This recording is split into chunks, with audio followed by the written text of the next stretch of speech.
Welcome to Chapter 3, Section 5, Quadratic Inequalities.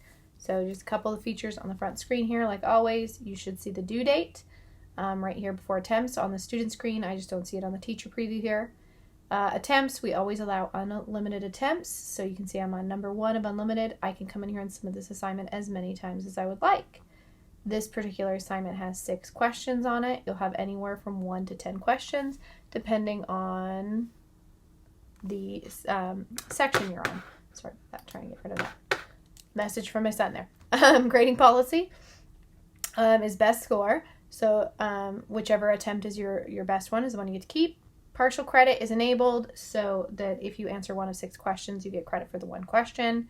And this says, once you start your homework, remember to, you have to submit it before you can work on anything else. It says finish it, but finish means submit.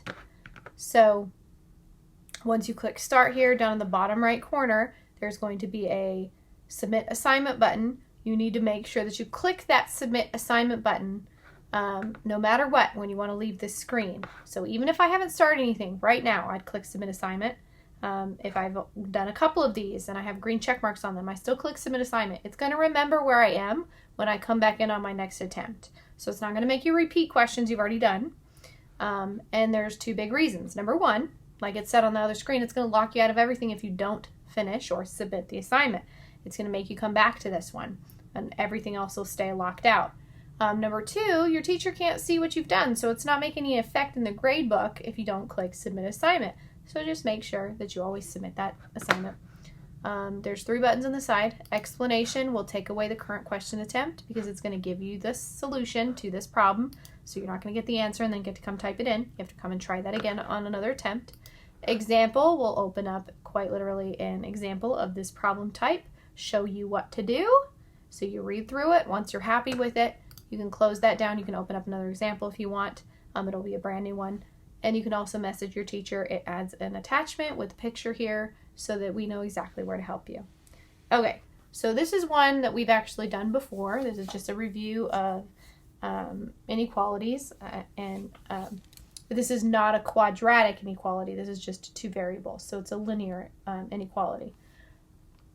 So with this one, what we want to do is decide, is it true or is it false? So I'm going to go ahead and I'm going to write these out really quick. This and 10 and 3. So I'm going to write 4 of them out because I have 4 coordinates to put in here and test out. So I'm just being a little lazy so I don't have to write this so many times. Well, I don't have to switch my ink so many times because I like to color code it. If you watch my videos, I color code everything. All right, so I had 3x minus 7y is greater than or equal to 10. So now my first x and y, they gave me 8 and they gave me 5. So it was 8 and 5. That's where I'm just pulling it from this point here, and I'm plugging it in. Instead of x, I'm putting 8. Instead of y, I'm putting 5. So now if I multiply, I have 3 times 8, that gives me 24, minus 7 times 5 is 35. And that's greater than or equal to 10. So we're testing to see if this is true. So 24 minus 35, I'm going to subtract. And the bigger number will decide my sign, so it's going to be 11. Is greater than negative 11, sorry, not just 11. Got to pay attention to that negative sign. Negative 11 is greater than or equal to 10. Well, that's not true. 10 is definitely bigger than a negative number. It's a positive number. So this guy's not true. So I click no there. The next one is 8, 0 for the coordinate. I have 8 for x and 0 for y. So I have 8 times 3, that's 24, minus 0 times 7 is 0. And that's greater than 10. So 24, because this just drops away, is greater than 10. Well, that's true. 24 is greater than or equal to 10. So that would be a yes. So we're looking for not just, is it the same number? When we do this with equalities, we're looking for, 10 equals 10 or something like that. In this case, we're looking for it to be true. So is 24 greater than or equal to 10? Well, yes, it is. 24 is greater than. So that works. So we're just looking for that impact. Is it true or is it false? So we have negative 6 and negative 4 for the next piece here. So 8 times negative 6 is negative 18. Negative 7 times negative 4, that's going to be a positive 28. greater than or equal to 10. So I'm going to subtract negative 18 plus 28. One's negative, one's positive. So I'm going to get 10 is greater than or equal to 10. Because there's the equal to under it, that makes it true. If it was just greater than, this would be false. So be careful about the problem they give you. Since it said greater than or equal to, it could be 10. Now we have negative 5 and 2 for our last coordinate here. So it's negative 15 minus 14 is greater than or equal to 10. Well, I don't even necessarily need to finish this. It's negative, and I'm going more negative. A negative is not going to be greater than a positive. I know this is not going to work out. If I didn't see that right away, I could go negative 29, because I'm going to add these together and keep the negative sign. I had negative 15. I'm going 14 more negative, and that's greater than or equal to 10. Well, nope, that's not true. Negative 29 is not greater than 10. 10 is definitely bigger, so that would be a no. So we're going to go no, yes, yes, no. Check. All right.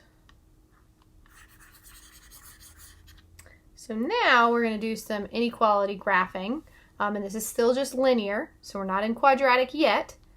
But what we want to use is this y equals mx plus b, and I know we've done this on other videos for sure. I've done this in IM1 on those videos. I think I've done this in IM2 before for some of our videos when we were going through the linear equations.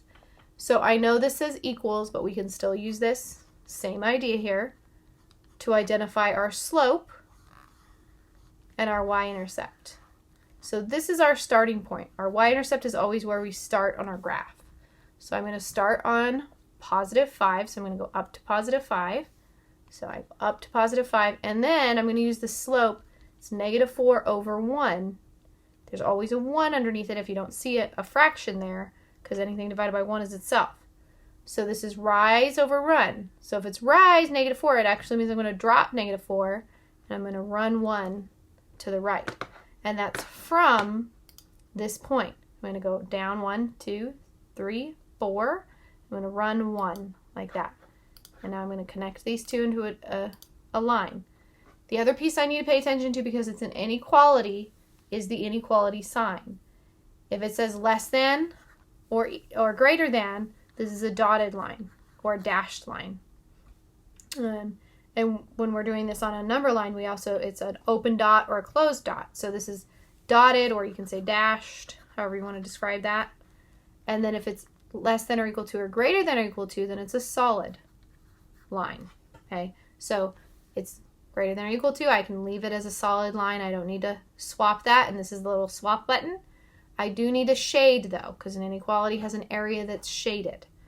So if it's in this format, y equals mx plus b, I can go to the y-intercept. It's greater than that, so I'm going to go above and shade, and it's going to automatically shade everything. The way to test this is you take a point, and 0, 0 is a super easy point to take. So I'm going to plug it in, and instead of y and x, I'm going to have 0. So I'm going to have 0 is greater than negative 4 times 0 plus 5. So 0 is greater than, this is 0, right? Negative 4 times 0 is 0, and I just have 5. So 0 is greater than or equal to 5. Well, that's not true. That's false. So I wouldn't shade on this side. I'd shade on the other side of the line, because this is on the side where it's not true. So that's what you're looking for when you plug a number in. Is it true? That's the side I shade on. Is it false? I shade on the other side of the line. So you're just deciding which side. 0, 0 just happens to be a very easy one to use unless the line is going through 0, 0. So if your line is literally on top of that, you can't use that point. You'll have to use something else. Because that doesn't help you if it's right on top. It's not going to tell you if it's right or left or above or below, kind of an idea. All right, let's go ahead and click check. Continue. Okay. So with this one's a little different. So I'm going to actually put this on here as a number line. You know what? I'm going to go like this, because this will be a little easier instead of me trying to count all of this out. Go like that. And then once it pops up here, I'll grab it. Ta-da! A little bit easier there. So instead of me having to try to draw that out, there it is, nice and perfect and pretty for me. Okay, so what I'm going to do with this is I'm going to use these pieces. And what I want to do is pay attention to the factors here. So I have positive 6 because I'd have x minus 6 equals 0. So I'd add 6 to both sides, right? So I'd have x equals 6. And then I'd also have x minus 2, sorry, plus 2 equals 0. So I'd subtract 2 from both sides, and x equals negative 2. So I have my two factors. I know it's going to be positive 6 and negative 2. So here's positive 6, and here's negative 2. And what I want to do to graph this on just a number line, as opposed to graphing it on an actual coordinate plane, because this is the quadratic, x and x, this, if I multiply this out, I'd have x squared. So we can look at this on a number line as well. And what we want to do is show this is a 0 and this is a 0. So I'm going to have two different lines here. Let's see, can I do my line tool? Let's see if I can get this nice and straight. Okay, just so that we can see there's two different rows here is what I was trying to get at. So we're going to have positive is going to be to the right and negative is going to be to the left. So I'm just going to show that everything this direction is positive, like this, because it's going to the right. It's not really positive. Negative 1 isn't positive. What I'm saying is it's going to the right. So I'm going to do the same thing for this one. These guys are going to the right. And then for negative, I'm going to go like this and go negative, negative, negative, because I'm going to the left.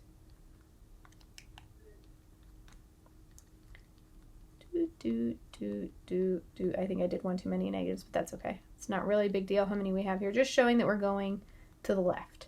Okay, and the reason we want to do this is we want to see when we're looking at this greater than or less than. So this is greater than 0. It's not equal to 0. So these guys aren't actually going to be included, so I actually did this a little bad. These should have been open dots, not closed dots, because it's just greater than. And greater than 0 means positive. So I want to know when they're only going to be positive. Well, two negatives make a positive, so this area would work. And two positives make a positive, so this area would also work. So it's going to be to the right and to the left. The only area that wouldn't work, a negative and a positive, would get me a negative. So this whole area here doesn't work. That would not get me something greater than 0. So when I graph this, I want to go open dot on 2. Oop, I didn't do it. Open dot on 2, open dot on 6. And I'm going to graph in opposite directions there to show that it's greater than 6 and it's greater than negative 2. Or less than negative 2 anyway. So let's go ahead and check. And ta-da! So those plus and minuses just kind of help us work that piece out on how that works. I think we might have more than one of these. Yep. So we get to, and I'm actually, instead of erasing or anything, I'm just going to go like that and go, okay. Let's make it bigger. Okay. So we have this guy here, and we need to factor this first. So we have x squared minus 4x is less than or equal to 12. We have to subtract 12 from both sides, like that. So I'd have x squared minus 4x minus 12 is less than or equal to 0. Now I can actually start to factor this guy like this. So I have two pieces. I'm going to have x and x. That's the only way to get x squared. To get the second term, though, I have 12, and that could be 1 and 12, 2 and 6, 3 and 4. Because it's minus on the end, I know I'm going to have 1 plus and 1 minus. And I also have a minus in the middle, which tells me the bigger number is going to be a minus. So I'm going to go minus, minus, minus like that, so that I can kind of see which one of those, when I subtract, gives me 4. So 2 minus 6 gives me 4. So positive 2, negative 6. So remember, when I set these equal to 0, and I'm going to subtract 2, so x is going to equal -2. And I'm going to add 6, so x is going to equal 6. So hopefully that wasn't confusing. I kind of skipped over that step a little bit there so that we could see that that was happening. X plus 2 equals 0. I'd subtract 2. X minus 6 equals 0. So I'd add 6. It's less than or equal to, so they are going to be closed dots. So closed. And these are the zeros. 0, 0, like that. And I'm actually going to change this to a different color real quick. 0, 0, just so that we can kind of see that. And let's give ourselves a row here so that we can do this. So now we have plus, plus, plus, plus, plus, plus, plus. Lots of pluses. And then we have a bunch of minuses happening going this way. And I'm not matching these up to numbers. I'm just kind of being lazy about this one. So it doesn't matter. It's just that direction is minus. Okay.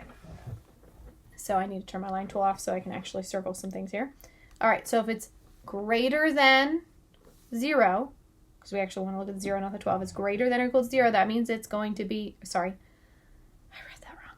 Less than or equal to 0. I can read that guy. That's a less than sign. That means it's negative. 2 negatives make a positive. Positive and negative make a negative. 2 positives make a positive. So the only area that works would be this area here. It's also equal to the zeros.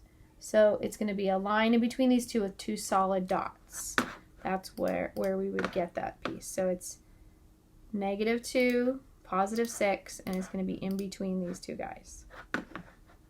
So check. All right. Now, let's see. Okay, so we're going to go to a graph. Let's get a new flip book here. Okay. So now we have a coordinate plane, so it's going to be 2-dimensional instead of 1-dimensional, and we have y is less or greater than or equal to x squared plus 6. So on this one,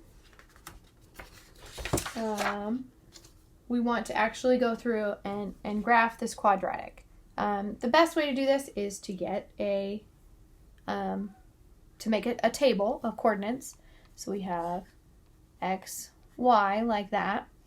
And one thing that we want to do too is we want to find the vertex, because that's where we want to base the table off of. So it's x equals -b over 2a, and this is the axis of symmetry. So when you graph a quadratic like this, there's a line that goes right through the center, and this is the piece, this is x equals right here. So if I know what the x coordinate equals, I can very quickly go back and find the y coordinate. So remember, we have a, b, and I want to make sure I wrote that down right. So I have a, b, c, and this is x squared, ax squared plus bx plus c. This is the main quadratic formula. So what I'm noticing here is there is no b term. So that means that b is 0, because it's not there. Over 2a, well, that would be times 1. Doesn't really matter because 0 is on top, so it's going to be 0. So my x coordinate for the vertex is going to be 0. My y coordinate, I just go back and I plug this in. So I have y equals 0 squared plus 6. So 0 squared is 0, plus 6 is 6. So I have my vertex. Yay, happy day. There's my vertex. So now I'm going to go -1, -2, +1, +2. So I'm going to start plugging pieces in here. So I have y equals -2 squared plus 6. -2 squared is 4, plus 6 is 10. Now if I had the +2 on the bottom, it's not going to change anything. +2 squared is still 4, plus 6 is still 10. So now I have -1 squared plus 6, because I chose -1 for my second one here. So -1 squared is 1, plus 6 is 7. If I had a positive 1, it's not going to change anything. Positive 1 squared is still 1, plus 6 is 7. So that mirroring should definitely be happening. We should hopefully be able to see that and understand that mirroring is definitely a required part of this parabola.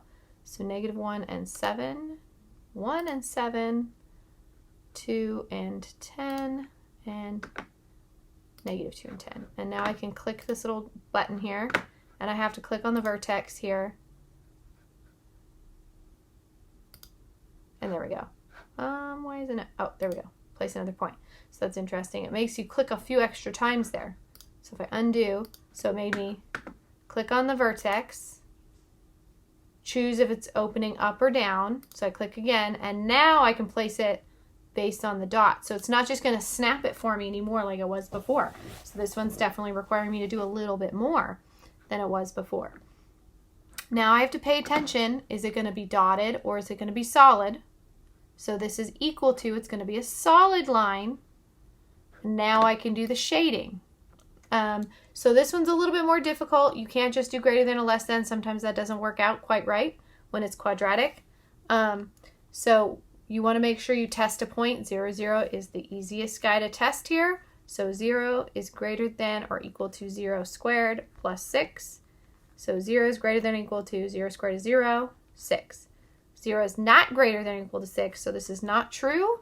So that means we're not going to shade on the 0, 0 side. We're going to shade up here inside the parabola. So let's go ahead and check. Happy day, we got it, yay! Negative 2x squared minus 4x minus 6. All right, so we're going to find our axis of symmetry, negative b over 2a. So we have a, b, c. So x is going to equal negative 4 over 2 times negative 2. So this is going to be negative 4 over negative 4. Lots of negatives there. So negative 4 divided by negative 4 is positive 1. And then there's just the negative in front here. So it ends up being negative. There's 3 negatives. So negative 1. So when we do our xy table here, it's going to be negative 1 for x. Now I need to know what y will be. It's going to be negative 2 times negative 1 squared minus 4 times negative 1 minus 6. So negative 1 squared is 1 times negative 2 is negative 2. Negative 4 times negative 1 is positive 5, and then minus 6. So let's see, we end up with 3 minus 6, which is negative 3. So negative 3. All right. So we have our vertex. Now I'm going to go 2 to the left and 2 to the right. So I'm going to have negative 2, negative 3 squared minus 4 times negative 3 minus 6 for this guy here. So that's going to be 9 times a negative 2 plus 12 minus 6. So I end up with negative 18 plus 12 minus 6. So what is this? Negative 6 minus 6. So negative 12. No, oh yeah, it'll let me do 12. I was going to say, I was worried that was right on the edge of the graph, but since it goes out a little farther, it'll let me do the 12. All right, when we do this guy down here, it should also be negative 12. So we can even test that out. I'm going to go in here, and I'm going to cross these guys out, and I'm going to go 1 and 1. So now I have 1 squared, and that's going to be 1 times a negative 2 minus 4 minus 6. So negative 2 minus 4 minus 6, we have 10, 11, 12. So yep, that definitely worked out correctly there. Hopefully I didn't do that too quickly. So I just replaced the numbers up here just to make it a little faster there. So next ones, we're going to replace it with negative 2. Negative 2 squared is 4 times negative 2 minus, so negative 4 times negative 2, that's positive 8 minus 6. Negative 8 plus 8 minus 6. Negative 8 plus 8, they cancel, so I get negative 6. So I should get negative 6 here when I put in a 0. So let's see, if I put in 0 instead, I have 0 squared is 0 times negative 2 is 0.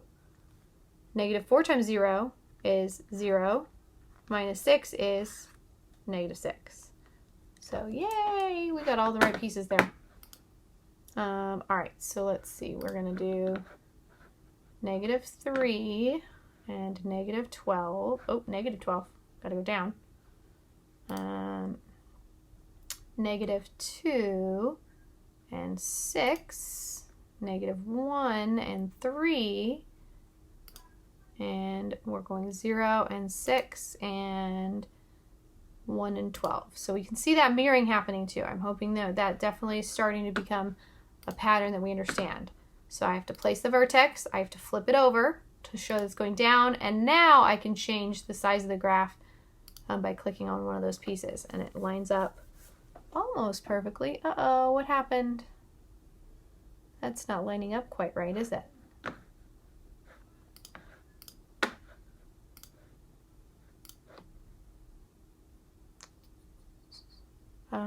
Negative 6, negative 1, negative 3, negative 2 and 6, negative 3 and 12. That doesn't seem to be lining up quite right, but I'm going to go ahead and see if maybe it'll still accept it. Just doesn't seem to be lining up exactly where it's supposed to be lining up. Should these be 5? I don't think so. Let me make sure I didn't mess that guy up. 6, 6, nope, that's 12. And then, that's what happens sometimes when I'm trying to go too quick here, stuff happens. So I have 2 times 2 times 2, and we get negative 8 plus 8 minus 6. Well, still seems to be working out correctly. All right, I'm going to go with it and see. If not, we'll click explanation and see. I must have messed up somewhere on my calculations if that's not quite right, because it looks just a little bit off to me on the 2 points here, which it may not mark me off for those 2 points. It might, though. Sometimes when there's something on the graph that's not quite right, it'll mark you incorrect or correct. So one thing I do need to do is it's greater than, so I need to do this little swap to the dashed line and click on it and swap it. Now I can do my shading, so I need to test if 0, 0 is good or bad. So I'm going to go 0, 0, 0 squared, and then this would also be 0. So this all cancels out because we already kind of did this with zeros in it, right? We already tested this out, and it equals negative 6. So negative 6, and we want to go with 0 greater than negative 6. Well, that's true. 0 is greater than negative 6. So we're going to shade on that side with that point, like that. So let's see. My answer is incorrect, and I think it's because of these 2 darn points here. Let's see. I'm going to go in here, and I'm going to erase some of this stuff. Let's see what happened. I want to see if I can fix it really quick before I get too far. So I have negative 4 over 2 times negative 2. So this is negative, negative, turns into positives. We have negative 1, so that's correct. I know for sure that's good. And then we have negative 1 squared is 1 times 2. That turns into, oh, a positive 4. Oh, no. Is that what happened? Okay. Positive 4, because negative 4 times 1 is 4, not 5. Silly me, I added them together. So I was starting on the wrong vertex. That's what I need to fix here. So then I'll end up with negative 2 plus 4, which would have gotten me positive 2. So this should be a negative 4, not a negative 3. So let's just go through and fix a few pieces here. So I'm going to have 312, 2, 6, -1 and 4 instead of 3, and then 0 and 6 and 1 and 12. And now let's see if that lines up better. Down. Oh, that lines up better. Okay. I'm glad I went back and fixed it. So sometimes we just have to go back and check our work and make sure. That was just one little mistake I made at the beginning. At least it didn't trickle down through the whole thing. It just threw off the parabola a little bit, which I could tell was happening. I knew when I saw this they weren't lining up nicely on my points. So I could definitely tell that was happening. All right. Well, that was section 5. Very eventful there at the end. I will see you in section 6.